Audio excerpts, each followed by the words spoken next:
Так, не плакать. Ти таблетки випила? Таблетки випила? Ні, Ще ні? Ще, я вечором п'ю. Ну, взяла їх у карман, усі в кучу. Ага. Всюди ходили слухи, медіа, всі публікували про те, що можливо повномасштабне вторгнення, що стоять колони великі там за кордоном за нашим. Да, там. Прильоти. Бросайте з мисками, поїхали вже. Мисками собак забирайте і поїхали вже. Все. Все, дякую, до побачення. Теж в перші дні попав в полон до російських військових. Нас групу поліцейських затримали, вони розоружили, кинули в нашу ж камеру. Вы еще приедете ко мне? Арбузы кушать. Огород садить. Да. Картошку копать будете у меня. Ваші родичі кажуть про те, що ви, говорю, тратите наш час. Ви, говорю, не хочете евакуюватися, а хтось хоче. Да? Ми на вас зараз потратимо півгодини, а в цей час ви могли когось евакуювати. Людочка. Пожалуйста, возьми документы, вещи. Мишка даже уехал. Он забрал вещи и уехал. Бросил вас. Ваш сын, который взял и бросил. Ну а що ж ти зробиш, Людочка? Ну хай Господь нас береже.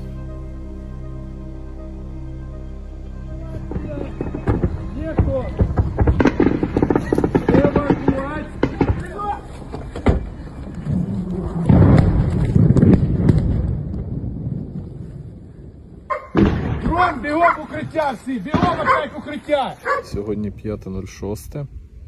Ситуація по Вовчанську без змін. Зв'язку немає, світла немає. Прилітала і сьогодні по Вовчанську. Зруйновані декілька будівель, в тому числі господарські. Обійшлося без постраждалих. На цей час ситуація така, більш-менш стабільна. Ось виглядає так наш Вовчанськ.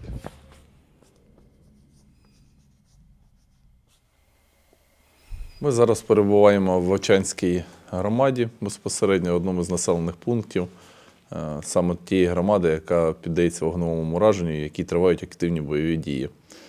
Це село Бугаївка, це школа, в яку сюди прилітали теж спочатку РСЗВ, потім КАБи. Під час підготовки до інтерв'ю я прочитала дуже багато ваших відеозвернень, коментарів під вашими постами, і дуже багато людей зараз питають, а куди ви зникли? Можете розповісти, чим ви зараз, власне, займаєтеся? Так, зараз я нікуди не зник, я працюю там же, де й працював, але дійсно кількість та інтенсивність моїх публікацій набагато зменшилася, бо і кількість і обсяг роботи той самий, що по евакуації, по такому, що висвітлював, зменшився. Людей вже майже не залишилося в громаді, проживає близько 2300 осіб, і майже вже ніхто не хоче евакуюватися. Евакуації проходять рідко, там пару разів на тиждень евакуюємо людей з цієї громади. Тому публікацій менше. Скажімо так, у нас на медіапросторі інтенсивність і інтерес до конкретної події, факту виникає тільки тоді, коли це все гаряче, коли це все... А далі вже зменшується вже і все менше і менше. Місцеві мешканці дивляться мене, переглядають по всім моїм сайтам, в яких я роблю публікації. Це Instagram, Facebook, TikTok. Все дивляться. Відео, які я викладаю, чекають якісь новини приємні по Вовчанську. Тому місцеві мешканці дивляться. А на жаль, медіа стали приїжджати рідше до нас в район. Давайте тепер поговоримо про вас. Можете розповісти про те, чим ви займалися до повномасштабного вторгнення? Чи ви працювали в поліції? Скільки загалом ви працюєте вже в поліції? Так, в поліцію я прийшов на той час в міліцію працювати, навчатися курсантом в 2008 році. Закінчив Харківський національний університет внутрішніх справ. Потім після закінчення працював 2 роки слідчим. Далі перевівся до блоку громадської безпеки і вже працюю безпосередньо в патрульній поліції, в секторі реагування патрульної поліції. Зараз являюсь його керівником, начальник сектору реагування патрульної поліції в місті Вовчанську. До повномасштабного вторгнення я теж працював в цьому ж місті, в нашому рідному Вовчанську. Ну, тобто, фактично, все ваше життя пов'язано з вашим рідним містом, та з Вовчанськом та з поліцією. Так, да, все. Я народився і мешкав в Вовчанську, закінчив там школу, потім закінчив наш на той час медичний коледж, який працював в Вовчанську. Зараз, на жаль, вже повністю знищений і не працює.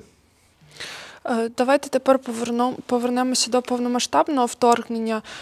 Скажіть, будь ласка, чи вірили ви в нього особисто та чи готувалася до нього громада? Ну, всі пам'ятають цей 22-й рік жахливий, так, як воно це все відбувалося. Всюди ходили слухи, медіа, всі публікували про те, що можливо повномасштабне вторгнення, що стоять колони великі там за кордоном за нашим, да, на той час кордони в межах адміністративних одиниць, у нас тут кордони були в Вовчанську, росіяни стояли по ту сторону кордону. Ну, прям великої кількості їх не спостерігали, але були, да, дійсно колони, там нам хлопці-прикордонники ділилися цією інформацією. Чи готувалися ми особисто? Ну, в райвідділі майже не готувалися. Ну, ніхто повноцінно, звичайно, не вірив в те, що буде така ситуація. Да, всі працювали, які працювали. Там, ми бачили якийсь рух військових, але мінімальний рух військових по району був там у нас. З вечора, вже 23 числа, вже ми зрозуміли, що щось дійсно буде. Я якраз перебував на чергуванні, і військові заїжджали і попросили нас допомогти їм. Вони мінували мости в Вовчанську, в самому мости через річку Вовча. І ми були разом з ними, там, і вже військові сказали, що скоріше за все буде наступ, коли ніхто точно не впевнений був.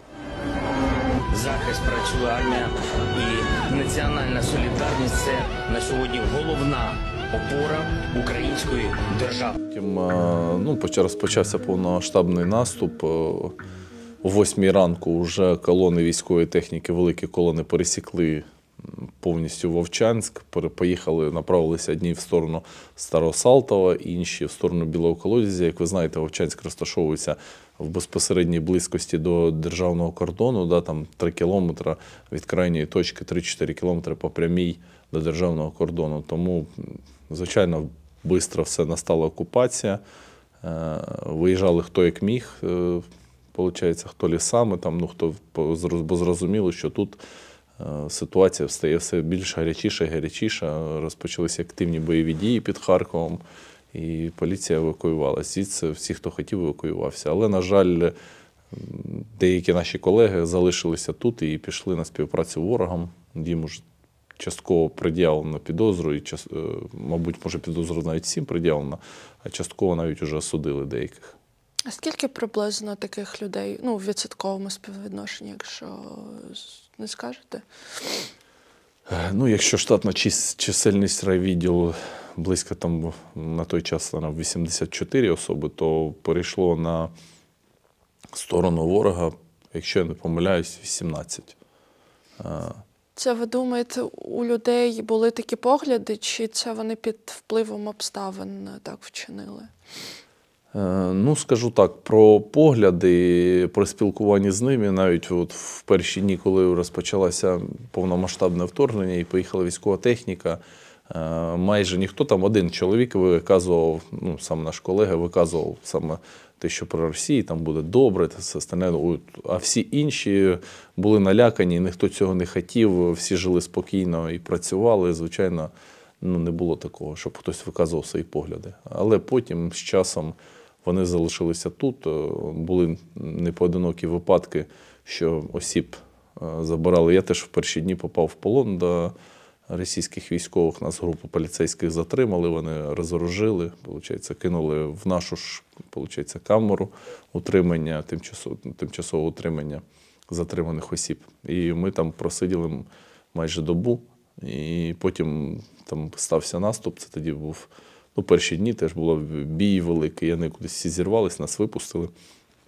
Просто ми втекли, забрали свої документи, все, що, і втекли далі на Харків. Тобто вас лише ув'язнили, але не було там часу на допити, вас не допитували, не сили до вас? Застосовували силу. Так, застосовували силу і при затриманні, і потім при поміщенні в камеру до нас всі застосовували силу.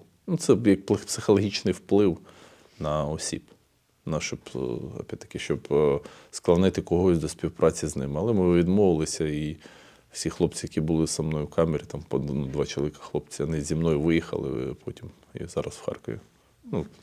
Хтось в Вовчанську працює, хтось в Харкові.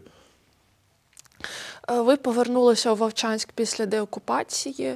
Чим відрізняється робота у деокупованому місті від того, що було до повномасштабного вторгнення? Коли я виїхав до міста Харкова, я прийняв для себе рішення, що я направлюся, обов'язково повернуся в Вовчанськ, обов'язково піду на війну, захищати свою рідну землю. Ми прибули до місця дислокації, сказали про це нашому керівництву, так вони були не проти, нам поставили завдання деякі, ми виконували функції на той час стабілізаційні і зустрічали мешканців, які з Вовчанська виїжджали, багато хто питався, там лісами утікали, там місцеві мешканці, які хотіли виїхати на підконтрольну Україні територію саме. І розповідали нам інформацію, і ми разом там з військовими стояли. Це був перший блокпост. На той час лінія фронту була не така, як зараз. Раніше було, звичайно, у 22-му році набагато простіше. Війна була менш складна, ніж зараз. Ми стояли на первій лінії, зустрічали цих осіб. І інтенсивність обстрілів була набагато менша.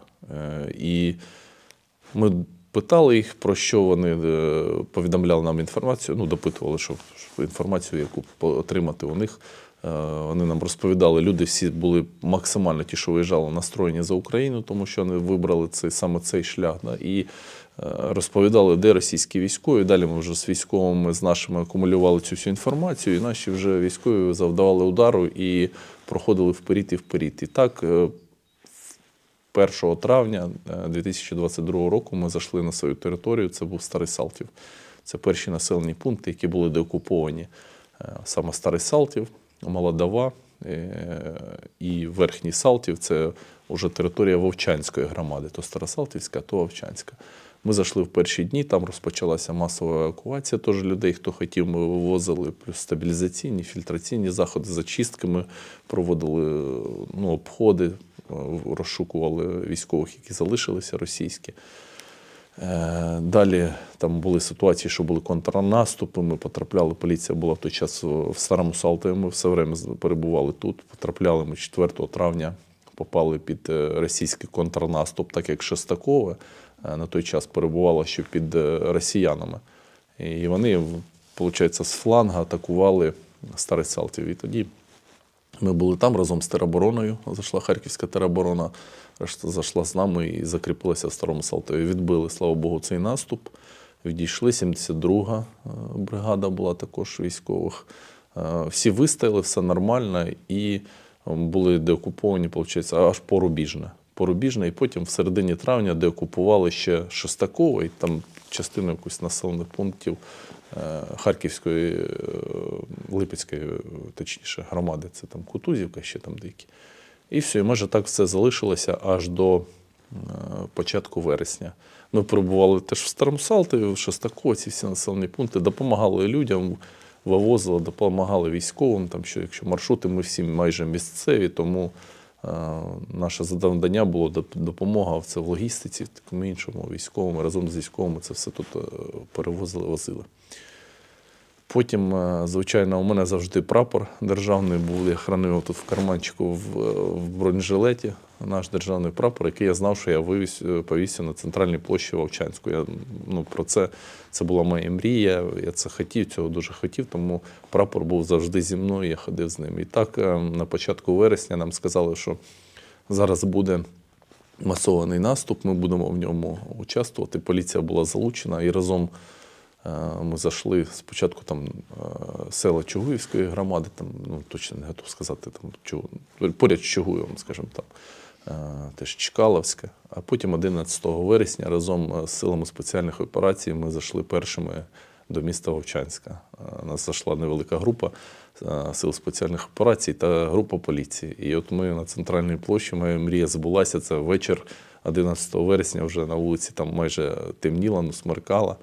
І ми вивісили дійсно цей прапор на центральній площі. Разом місцеві мешканці прибігли, там жіночки зібралися, всі разом співали гімн. Вони були такі раді, щасливі. Бачити нас саме, бачити нас спочатку вони там не впізнали багато кого, бо до війни бороду майже ніхто не носив. А от під час війни, там, а потім, коли вже впізнали, що це ми, були всі, ну, просто, значить, спочатку думали, що просто хтось. Потім, коли побачили, що це місцеві мешканці, у людей ще більше було там радості в очах і все остального. Місто зустрічало нас, звичайно, ну, просто ждали, всі чекали того, що ми зайдемо от-от в Вовчанський і буде деокупований. Так і сталося. Зайшли ми і з 11 числа встановили тут уже наші закони. І все. З 11 числа розпочалися заходи по Вовчанську. Перші дні там було дуже важко, бо виключили світло по Вовчанську. Тут на під'їзді було все перебито. Я весь час перебував в Вовчанську. Тобто я з перших днів як зайшов, так і до повторного повномасштабного вторгнення я проживав і працював в самому Вовчанську. Було важко, бо світло не було, газ відключили. Світло потім через 2-3 місяці, ну, через пару місяців вже зробили, коли були призначені керівники громади, військової адміністрації був призначений керівник, світло до міста провели і вже взиму стало трошки легше. Але перші місяці було дуже-дуже важко з приводу такого всього. Логістика була утруднена, міст в Старому Салтові був знищений повністю, шлях прокладався через Куп'янськ. В Куп'янську ще тривали активні бої.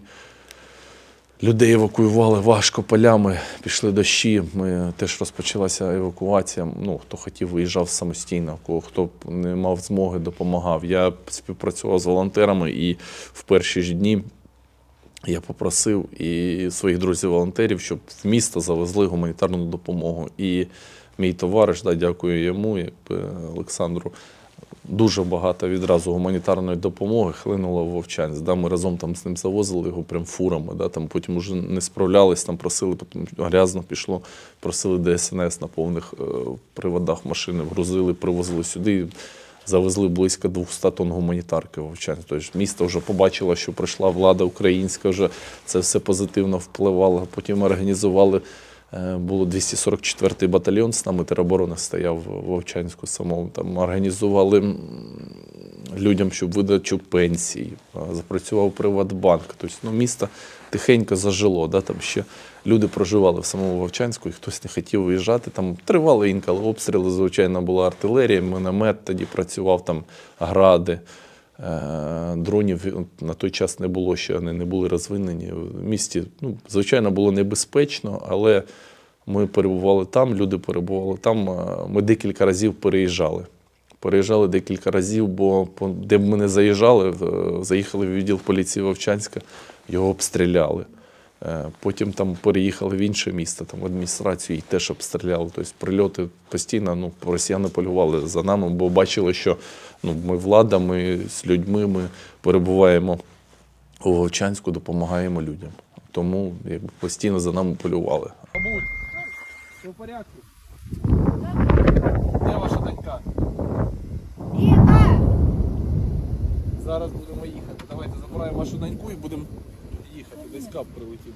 Почав вести свій блог саме в цей час, як ми деокупували місто Вовчанськ. З перших днів я почав вести ці всі публікації, щоб люди в нашому місті, які виїхали, які десь проживають, там хлопці навіть, які воюють, часто телефонували, питали, що їхні батьки там і таке інше.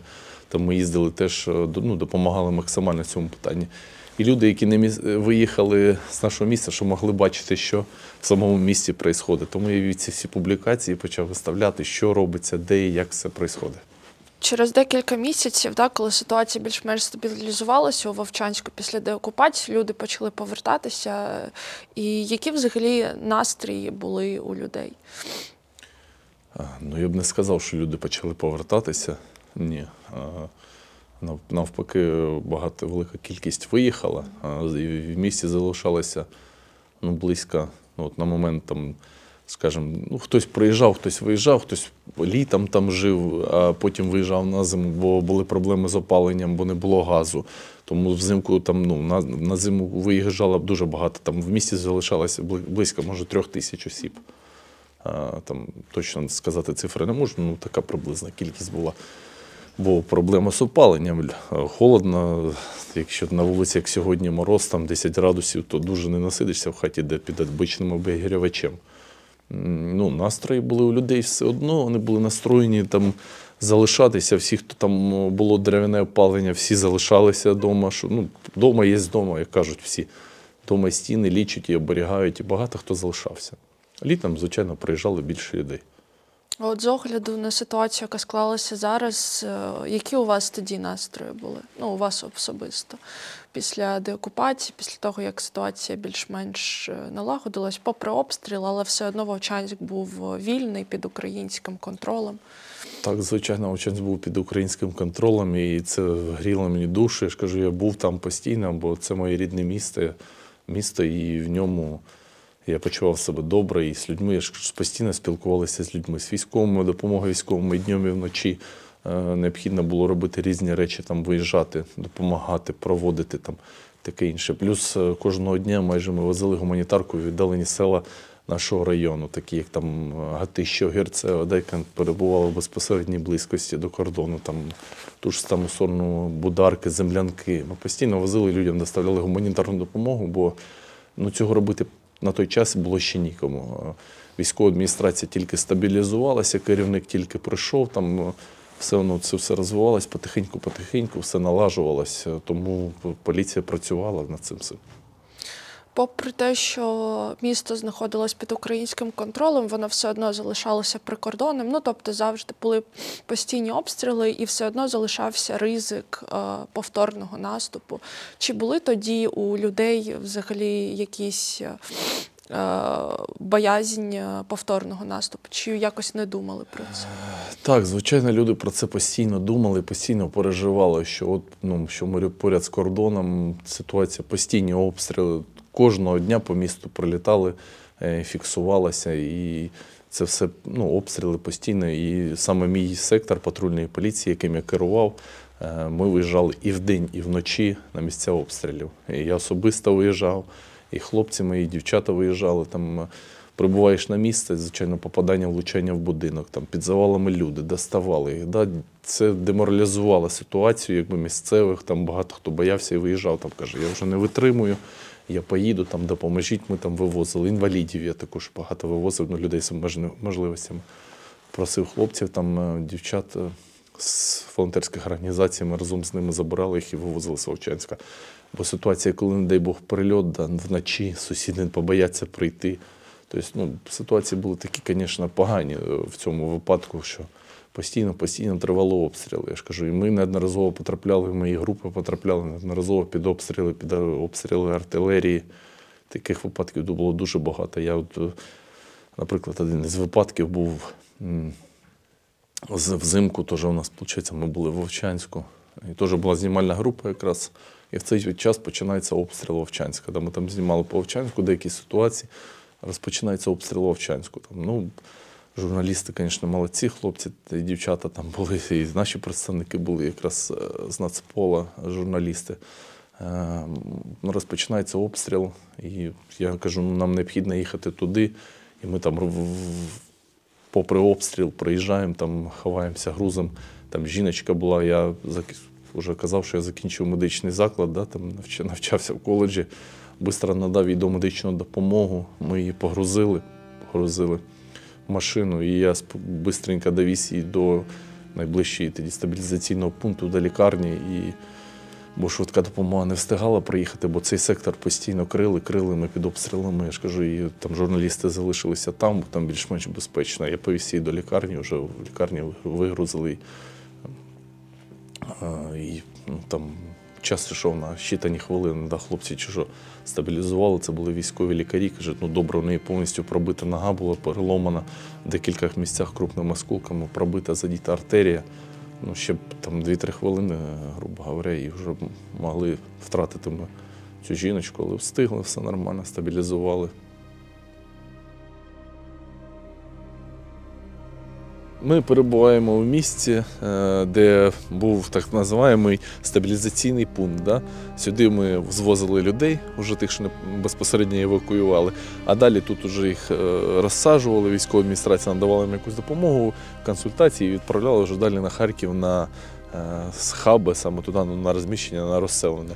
Сюди звозилися всі люди, всіми екіпажами ми звозили людей сюди. І в один із днів, коли вже, якщо не помиляюсь, 17 травня, чи щось таке, плюс-мінус, росіяни сюди завдали удару з РСЗВ. Були поранені, голову адміністрації було трохи поранено, плюс будинки там були пошкоджені, плюс, я ж вже розповідав, що було попадання в школу, де перебувала на той час лікарня Вовчанська, і там були, завдали шкоджені лікарям. Осторожно. Уже як получится, да. Вовчанськ. 14 травня 2024 року. Все горить, палає. Поліція працює, поліція на місці. Поліція працює, поліція на місці. Темпи евакуації були просто шалені. Працювали майже всі екіпажі, всі екіпажі патрульної поліції, плюс залучались додатково поліцейські офіцери громади і інші працівники поліції, інших відділів, які залучалися з нами на евакуацію. Було багато екіпажів, в основному мінімум в перші дні, мабуть, більше 10 було екіпажів. Просто брали ми працівника поліції з приданих сил, у нас були тоді хлопці, ми саджали його на волонтерський бус, і він з волонтерами їхав на бусі, забирав людей. Такі випадки були. Людей працювало над цим дуже-дуже багато. Потім вже, як перша інтенсивність, перший тиждень була, в перші дні ми евакували сотні людей в день. Там цифри були 400-500 чоловік за день ми вивозили. А потім трошки менше, і вже нас було залучено в останні дні. 3 екіпажі ми працювали, останні 4 дні ми працювали 3 екіпажами. Ти заїжджаєш на вулиці вже все завалено, впали стовби, криші валяються, тобто не проїдеш. Там можна було пробити колеса, качали на ходу, брали, купували, люди передавали, допомагали, друзі передали нам здорові насоси, таким, що можна було швидко накачати колеса, кинути туди якийсь, як шнурок, знаєте, щоб виїхати хоча б з цієї зони, де постійне йде ураження. Це було важко. Хорошо, що ми просто вже знали, і коли ми вже працювали вже останні дні, ми вже знали, де що завалено, один з одним спілкувалися, прокладали маршрути, збирались зранку, інструктаж я проводив. Ми вирішували все, хлопці кажуть, так, ми туди не проїдемо, туди не їдемо, все, туди не їдемо. Там ми вже знали від військових, що там вже зайшли, ми на ту вулицю теж не можемо заїжджати, тобто приходиться десь об'їжджати з іншого напрямку. Такі ситуації, туди-сюди мотались. Здравствуйте. Ви будете виїжджати? Ні. Не будете, так? Да? Ні. А може треба? Ні. А чого не хочете? То, що я вдома, як буде, так і буде. Уб'ють, хай вбивають вдома. Як ви спілкувалися з місцевими, особливо якщо вони не хотіли виїжджати? Ми ж не можемо нікого заставити. Не була ситуація, ми виїжджали, теж були журналісти на цій ситуації. Дитина переховувалась в Вовчанську. Ми їх примусово евакуювали, всіх дітей, за рік ще до цього з Вовчанська і з прикордонних сіл, які безпосередньо на лінії зіткнення були. І евакуювали, але знайшли людину, вони наотрез відмовлялись. То там, звісно, приходилося, але вмовили, морально, давили, і журналісти кажуть, що ви творите вже, дитина, обстріл, тут цей час реально прилітає по цій же вулиці, в кінці ураження, я не поїду, трактор, все остальне. Були і такі погані ситуації. Приходилось заставляти, дитина, що робити, треба виїжджати. Дітей евакуювали, далі ми евакуювали з більш віддалених сел, де були теж дітей. Заставляємо, якщо це не діє, то складались на батьків протоколи, але примусово всіх евакуюємо дітей. І зараз існують непоодинокі випадки з Вовчанської громади, вони їдуть все одно з дітьми. Там відносно безпечніше, да, але ж ви чуєте, да, оце крайня точка Вовчанської громади в цю сторону, і от чути, от, де обстріл триває, там зараз от, прилітають. І сюди ж прилітає неодноразово, ви ж бачите, все пошкоджено. Весело дивляться один на одного грузиться. Не особо весело. Собаки вилякані, коти вилякані. Обов'язково переможемо 20 травня 2024 року. Також у ваших відео ви часто жартуєте, підбадьорюєте. Чи це ваш такий спосіб впоратися зі стресом, з тривогою, зі страхом? Ну, Так, звичайно, ну, з гумором легше трохи жити. Щось пожартували, все остальне люди вже трохи спокійніше, і стрес, і до цивільних така ж ситуація, що там, ну, і приємно, звичайно, чути, якщо евакуюємо таких, от у нас там є відео, загружали 2 бабок, ну, вони такі, ну, молодці, якби там сміяли всі, такі пожартували, все далі там вірші розказували вони, ну. Серед степу широкого на Україні милі, щоб лани широкополі, і Дніпро, і кручі, було видно було чути, як реве ревучий. Багато, дуже багато і приємних ситуацій, які, я ж кажу, за які хочеться працювати. От коли така, ну, йде все це позитив, звичайно, хочеться більше допомагати. Як ви вважаєте, яке майбутнє у Вовчанська і чи можливо його відбудувати? Ну, скажімо так, ми всі реалісти, да, і ми бачимо, що з містом воно вщент зруйновано, ну, повністю. Навіть від центральної частини міста не залишилося навіть фундаменту. Просто, ну, груди пилу, кирпичів, остатків, все зруйновано. І майже вся місто от таке ж саме, просто зруйновані. На вулицях залишилося по 3-4 будинки, які вціліли, але вціліли це формально, бо криші на них пошкоджені, вікон немає, там коробка, скажімо, ціла залишилася, да? Але йдуть дощі, ну, все завалюється. І не факт, що ще тривають активні бойові дії. Сьогодні було 3, завтра вже може 1, а може й 0. Тобто можуть повністю вже добити це все. Тому місто повністю знищене місто, мертве, так сказати, вже майже рік, 9 місяців вже тривають активні бойові дії. Там дуже довго тримаються, хлопці молодці, наше місто тримають, але відновлювати його майже неможливо. Воно буде забруднено снарядами, вибухівками, всім нерозірваними такими всякими дронами. Ну все, там просто дуже, його просто розміновувати це місто, на це підуть роки. А відновити повністю інфраструктуру, ЛЕП і все остальне, ну це дуже-дуже важко. Мені кажеться, простіше буде його збудувати. Трошки, ну, в цьому ж районі є місця, де можна мальовничі ліси і все поряд збудувати нове місто буде навіть простіше. Або, ну, якісь, не знаю, будуть по-іншому виходити влада наша. Та дуже важко, дуже сумно це все знати. Да, там, ті міста, там, я бачу зараз, там, наблюдаємо з хлопцями, коли літають в коптер, бачимо. Там річка, де ми купались, да, вона вже навіть виглядає не так, бо там рельєф місцевості змінений від постійних прильотів, все остальне. Немає жодного дерева, там просто якісь ями, річка розпливлась, там десь міняє. Ти дивишся на це все і розумієш, що ти там вже не зможеш ніколи покупатися в цій річці. Да? Дуже важко, дуже сумно це все переносити. Але тримаємось, поки тримаємось.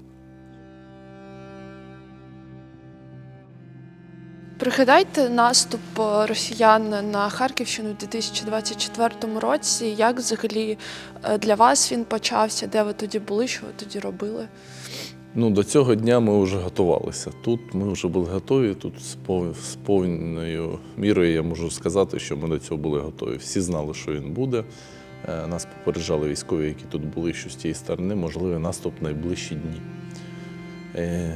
І 9 числа вже почалася артпідготовка.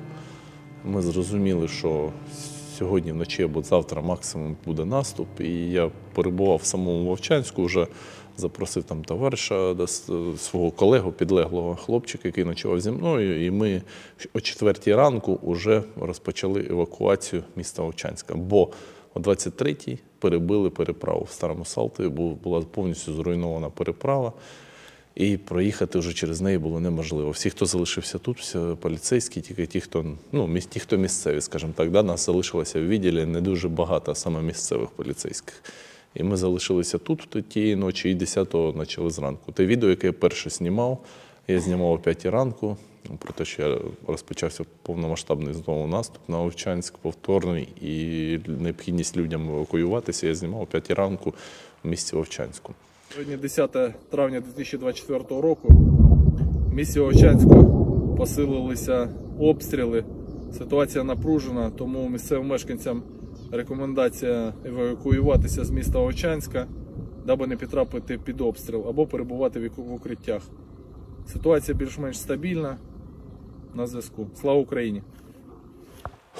Перший день, з першого дня, звичайно, було важко. Всі почали масово виїжджати, евакуюватися, всім дзвонити. Я всім рекомендував на 102. І тут, опять-таки, те, що я вів свої сторінки, дуже-дуже гарно вплинуло. Бо люди всі дивилися мене, дзвонили своїм родичам, розказували чіткі інструкції. Я кожного дня виступав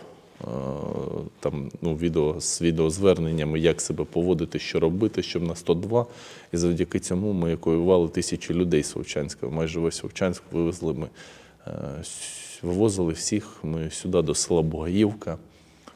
На той час це вже була, скажімо так, маленький адміністративний центр Вовчанська, бо в цій школі, де зараз ми перебуваємо, була лікарня Вовчанська. Вони виїхали сюди і були тут, щоб надавати людям допомогу, максимально місцевим мешканцям, бо в громаді ще мешкало дуже багато людей, тому місцеві мешканці всі зверталися саме сюди. І ця ж лікарня потім через декілька днів була обстріляна росіянами, було спочатку влучання РСЗВ, були поранені лікарі. Ми якраз перебували поряд, ми з вами зараз туди пройдемо, потім там був стабілізаційний пункт, куди ми звозили всіх людей з Вовчанська, а далі вже тут волонтери з військовою адміністрацією всіх забрали і везли на Харків, вже далі розселяли їх там і таке все остальне. А ми тут були в самому Вовчанську і почали возити сюди. І тут, на жаль, коли був прильот, постраждали лікарі. Я це все побачив, що прильот прибіг сюди і вже дивлюсь, звичайно, лікарів теж можна зрозуміти.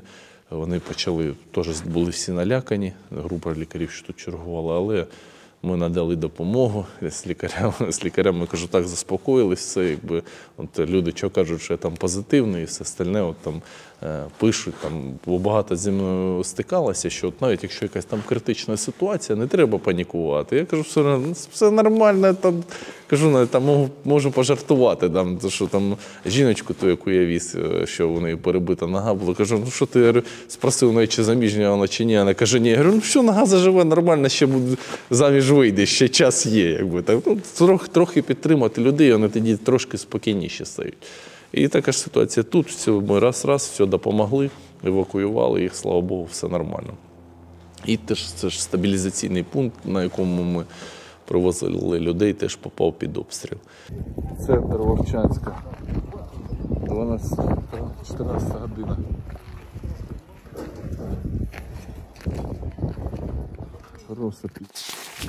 Евакуація почалася масово. Да? Ми там їздили кожного дня, зранку до самого вечора, до пізнього вечора ми їздили лише вночі, да? Як темніло, вже був май місяць, травень місяць, вже можна було їздити довго, темніло там 8 вечора приблизно.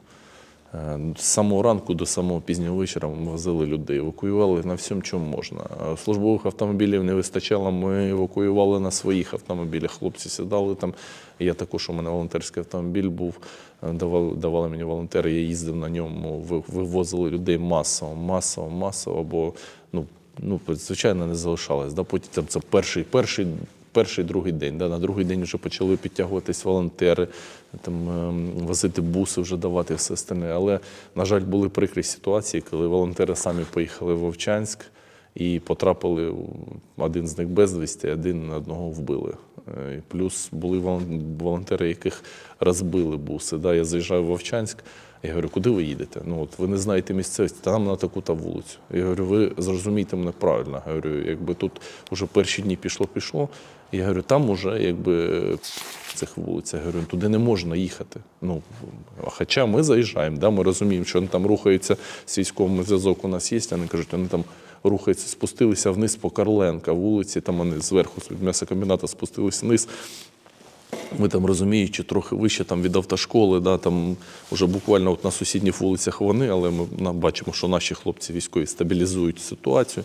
Ми там забрали швидко людей і уїжджали. Да, неодноразово попадали під обстріл. Да. У мене теж машина була на тій машині, який в один із днів, який я евакуював, був прильот. І мене висипало вікна, благо ми там залишилися живі з колегою, з яким були, ну, такі ситуації, якби були. Потім неодноразово ми теж потрапляли, їдемо, така ситуація теж.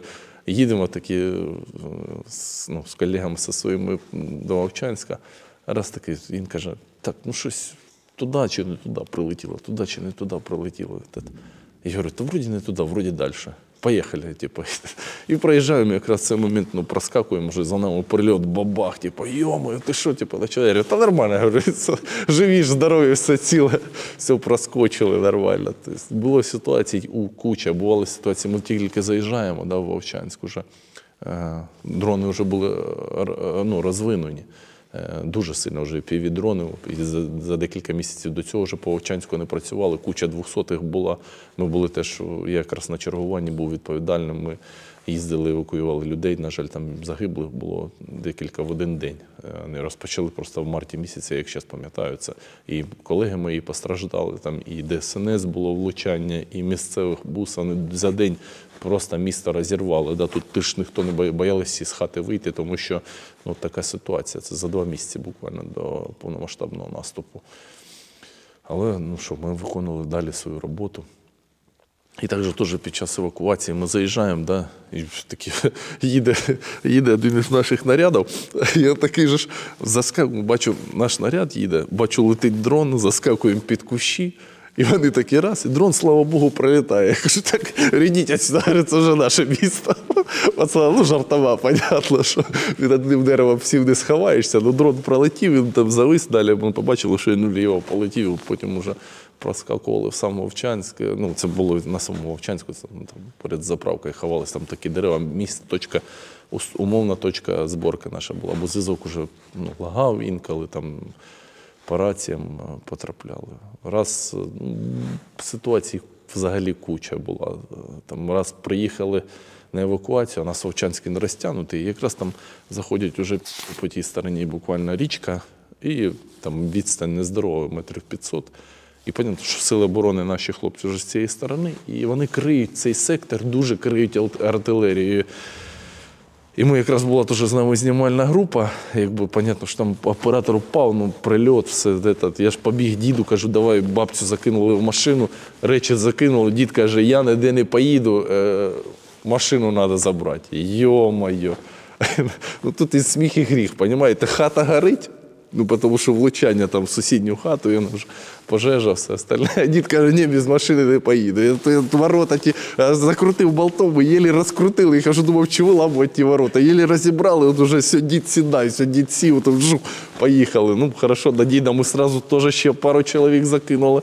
До нас, до знімальної групи садили людей. Ну, просто все розвивалося так, що, ну, динамічно все були ці перші 2 тижні, просто дуже динамічні були, мотались всюди, люди були вдячні, ми евакуювали і домашніх тварин, забирали з підвалів людей, там теж, я ж кажу, кругом наступ, все вже зруйновано, люди сидять в тому підвалі, бояться, не знали, що зробити і все остальне.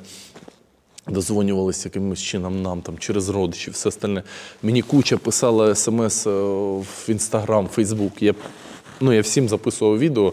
От я тоді виставляв там історії, щоб всі люди бачили, ну, я не вспіваю цього робити, мені ніколи це було читати, відповідати комусь, там ще остальне були сотні повідомлень, там я цього не встигав. Я всім рекомендував 102, далі у нас було вже організовано, ми групою виїжджали, Я організовував своїх хлопців, ті, що з нами були, скільки груп буде, все, які їдуть по яким вулицям.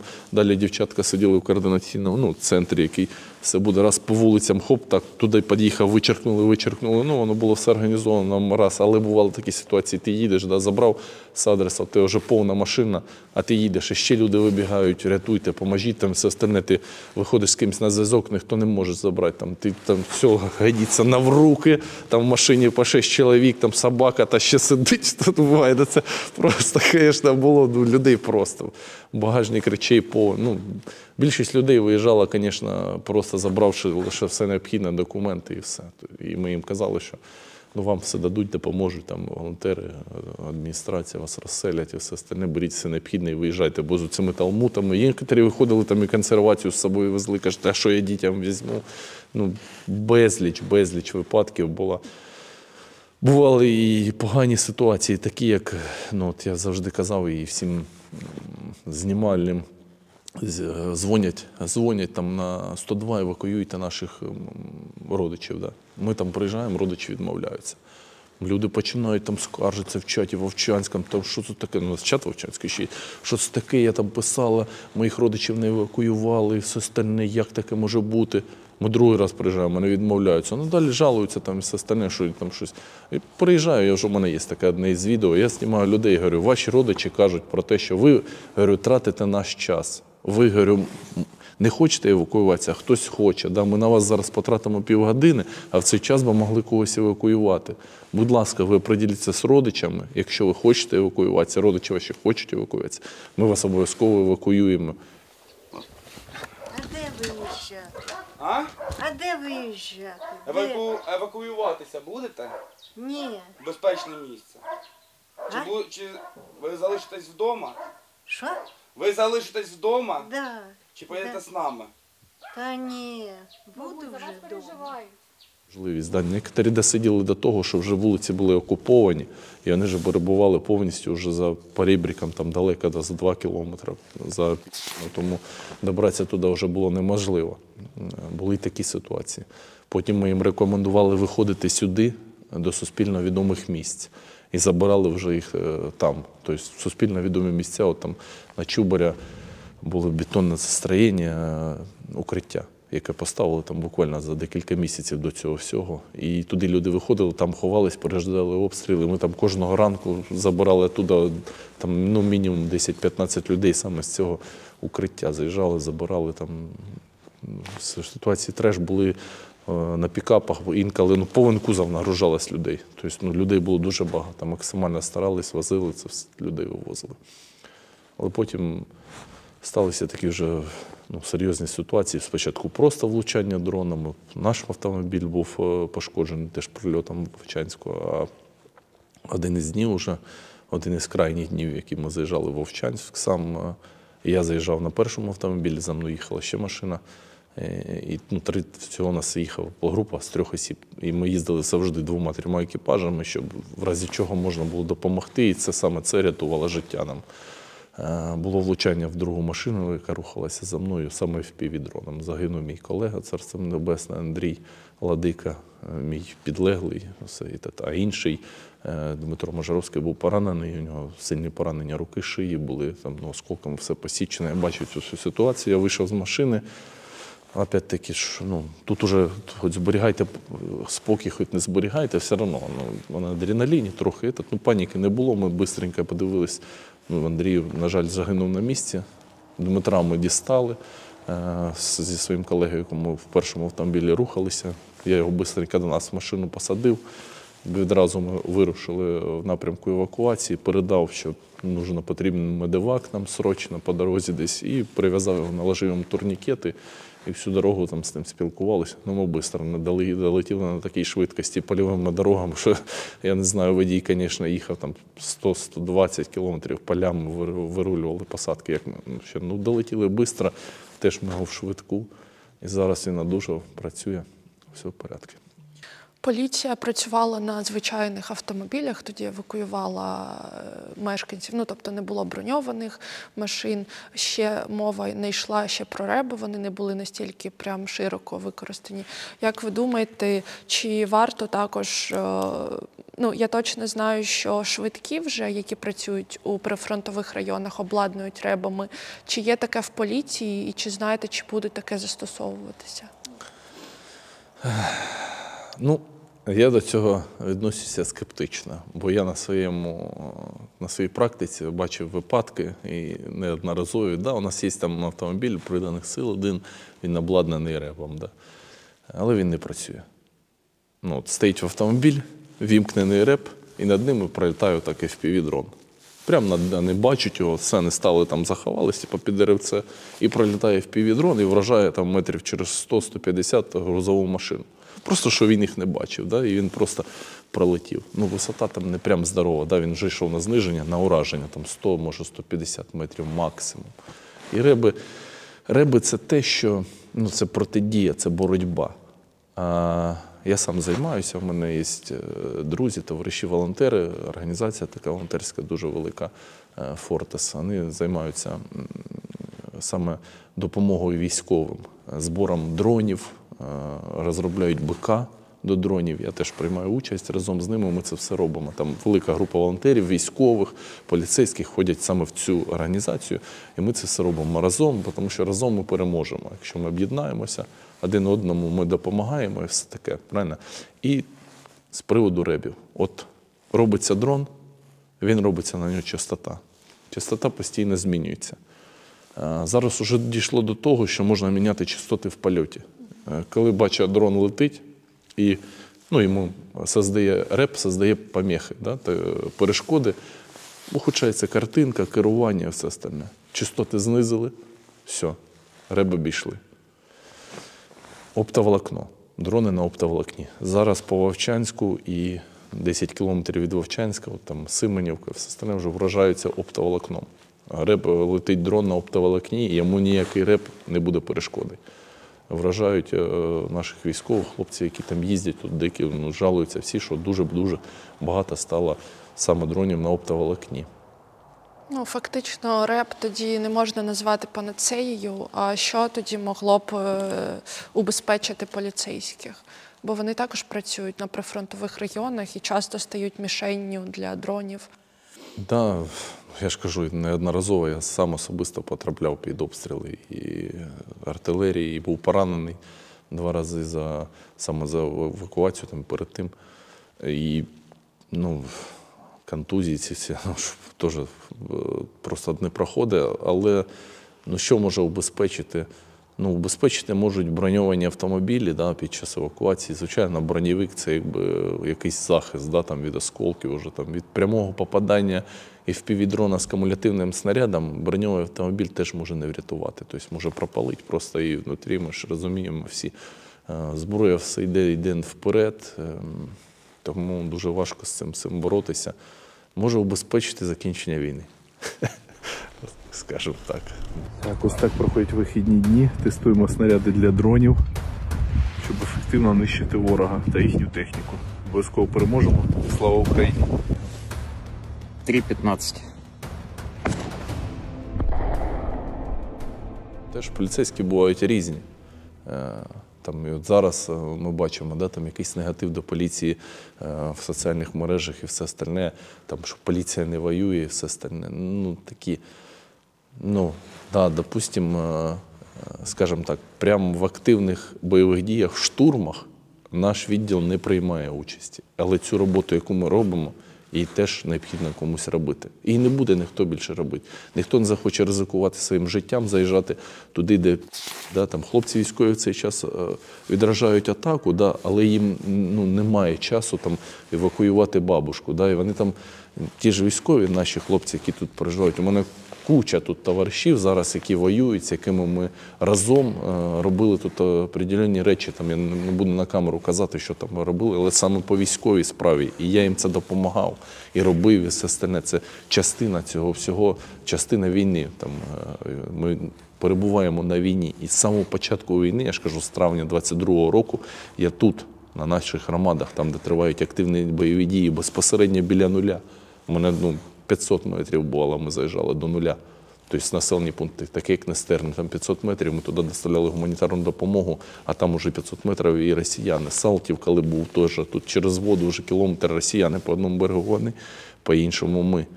Зараз в Вовчанську ми коли прибували, все остальне людей евакуювали, тобто безпосередньо на війні. Плюс у нас є об'єднані штурмові бригади, да, такі як Людь. Людь була тут.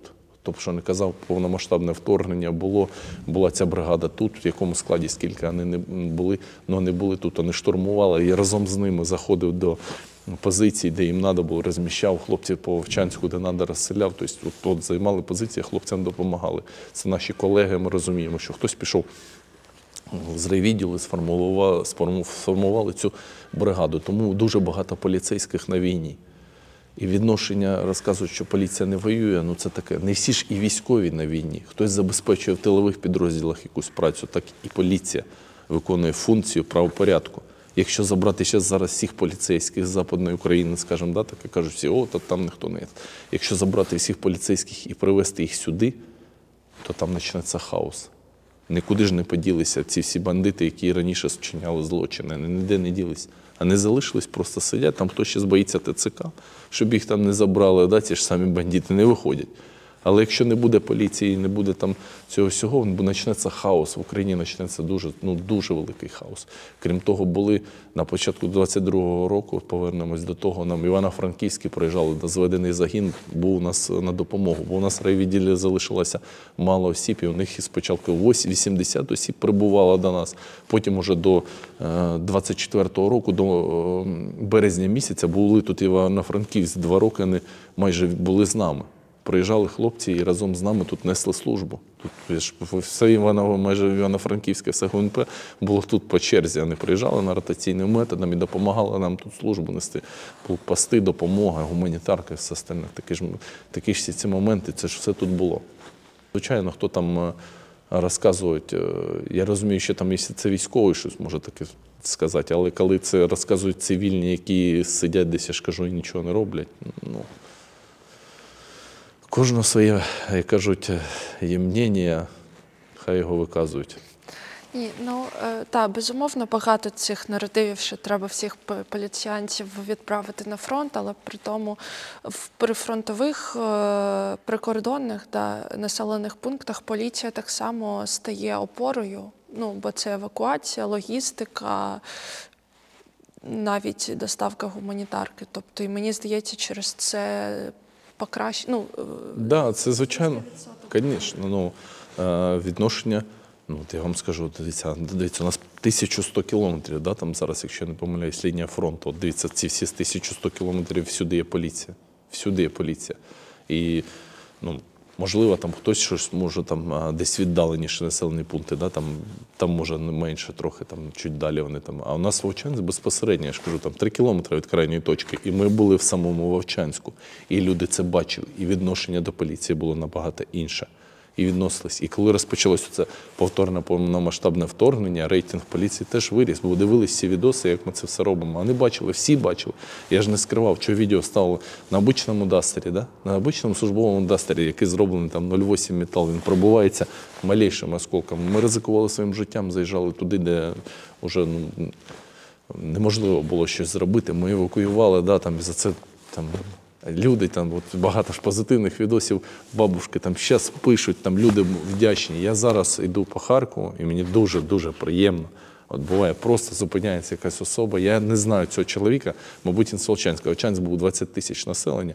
Можливо, якщо там згадати, хто там по фаміліям, я там пойму, чий це там родич чи ще хто. Він просто жме руку, каже, дякую, там, ви там евакуювали бабусю мою, я дуже вам вдячний, дуже ви гарну справу робите. Там все остальне. Жіночки, там нещодавно теж прийшов, там жіночка каже, та я вас знаю. Я кажу, дуже приємно. Каже, дякую вам за те, що ви робите. І це дуже-дуже приємно бачити. І заради цього, якраз саме заради цього стоїть працювати, і ми це все робимо. І я залишаюсь тут, в цьому районі, в зоні активних бойових дій. Евакуація. Евакуація.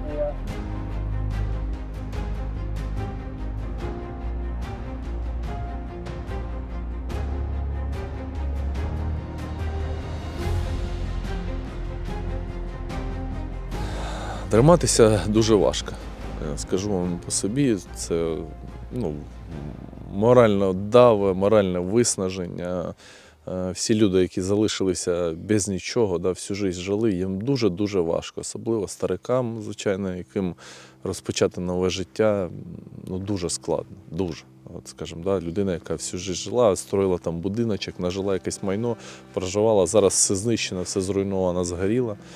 Їм дуже важко морально триматися, вірити в Бога, що Він нам допоможе, все буде в порядку, вірити в Збройні Сили нашої України, що якнайшвидше настане перемога, що ми здолаємо ворога.